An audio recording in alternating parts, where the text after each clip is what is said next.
And let me just say one other thing about the economy, because oftentimes you hear this from the critics.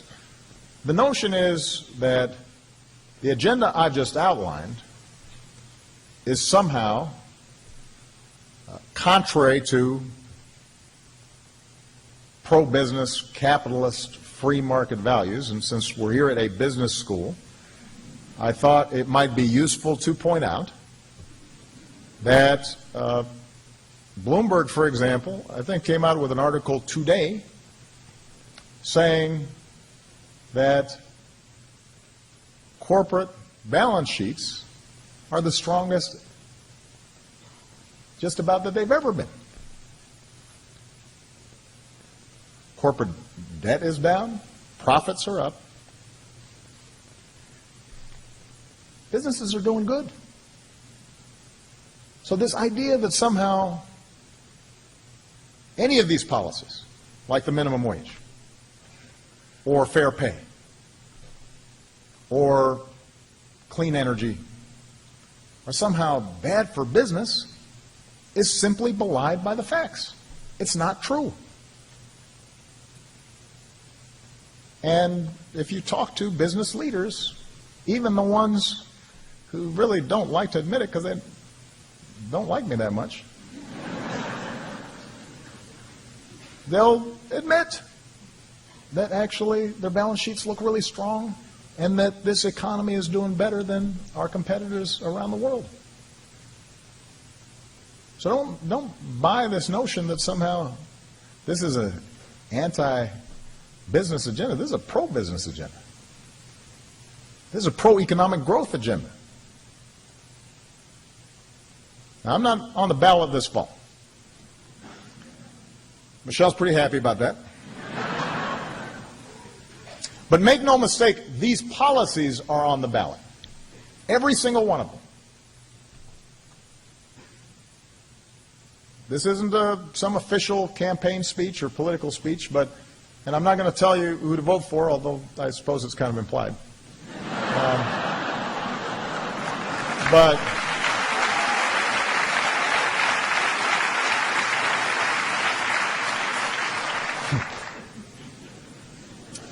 But what I have done is laid out my ideas to create more jobs and to grow more wages.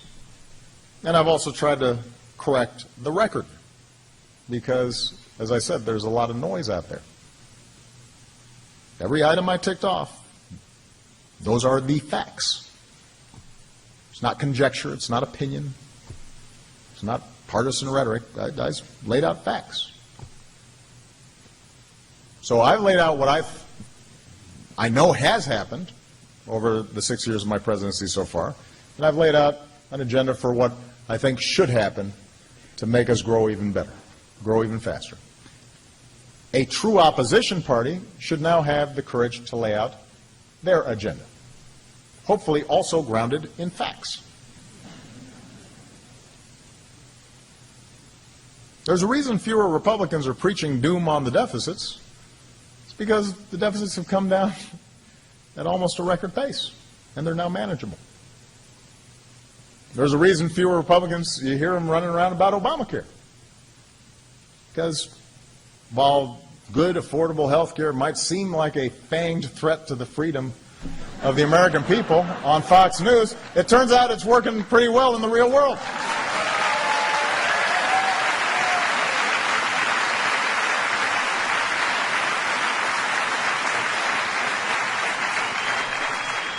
Now, when push came to shove this year and Republicans in Congress actually had to take a stand on policies that would help the middle class and working Americans, like raising the minimum wage or enacting fair pay or refinancing student loans or extending insurance for the unemployed, the answer was no.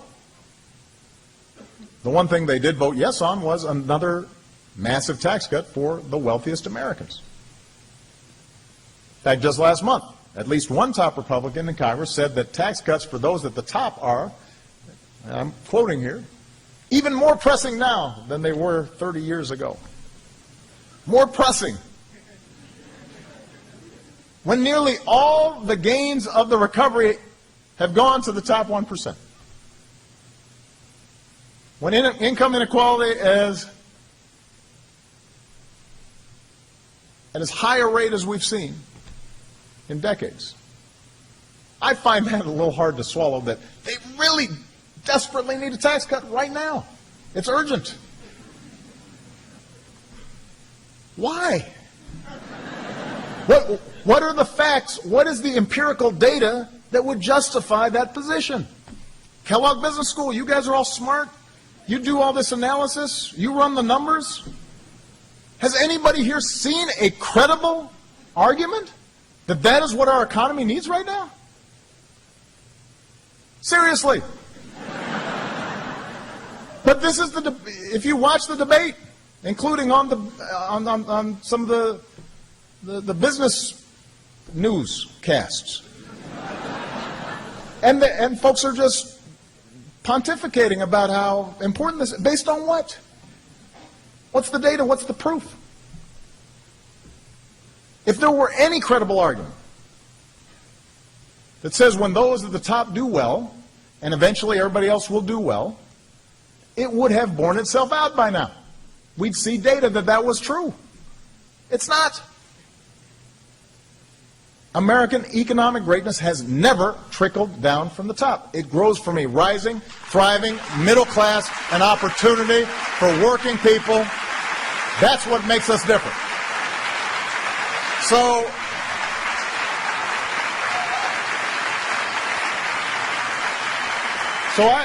I just want to be clear here, because you guys are going to be business leaders of the future. And you're going to be making decisions based on logic and reason and facts and data. And right now you've got two starkly different visions for this country. And I believe with every bone in my body that there's one clear choice here, because it's supported by facts. And this is our moment to define what the next decade and beyond will look like. This is our chance to set the conditions for middle-class growth in the 21st century. The decisions we make this year and over the next few years will determine whether or not we set the stage for America's greatness in this century, just like we did in the last one. Whether or not we restore the link between hard work and higher wages. Whether or not we continue to invest in a skilled, educated citizenry. Whether or not we rebuild an economy where everyone who works hard can get ahead. And some of that depends on you. There is a reason why I came to a business school instead of a school of government. I actually believe that capitalism is the greatest force for prosperity and opportunity the world has ever known. And I believe in private enterprise, not government, but innovators and risk takers and makers and doers, driving job creation. But I also believe in a higher principle, which is we're all in this together. That's the spirit that made the American economy work.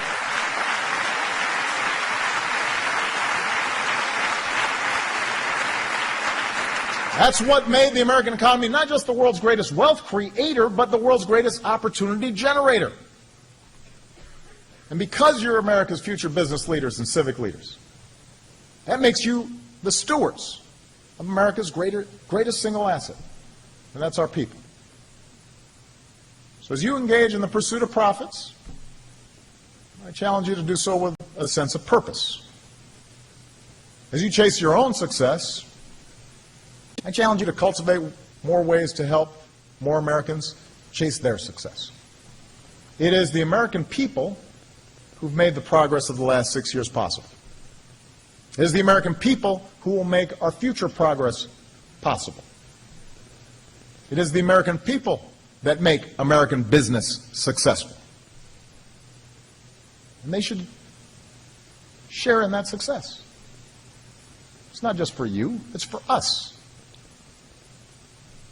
Because it's the American people that made the investments over the course of generations to allow you and me to be here and experience this success.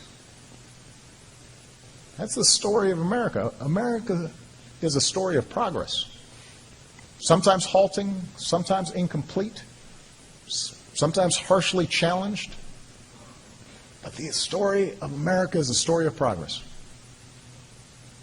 And it's now been 6 long years since our economy nearly collapsed. Despite that shock, through the pain that so many fellow Americans felt, for all the gritty, grueling work required to come back, all the work that's left to be done, a new foundation is laid. A new future is yet to be written.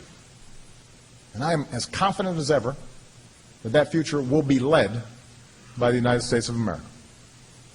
Thank you, everybody. God bless you.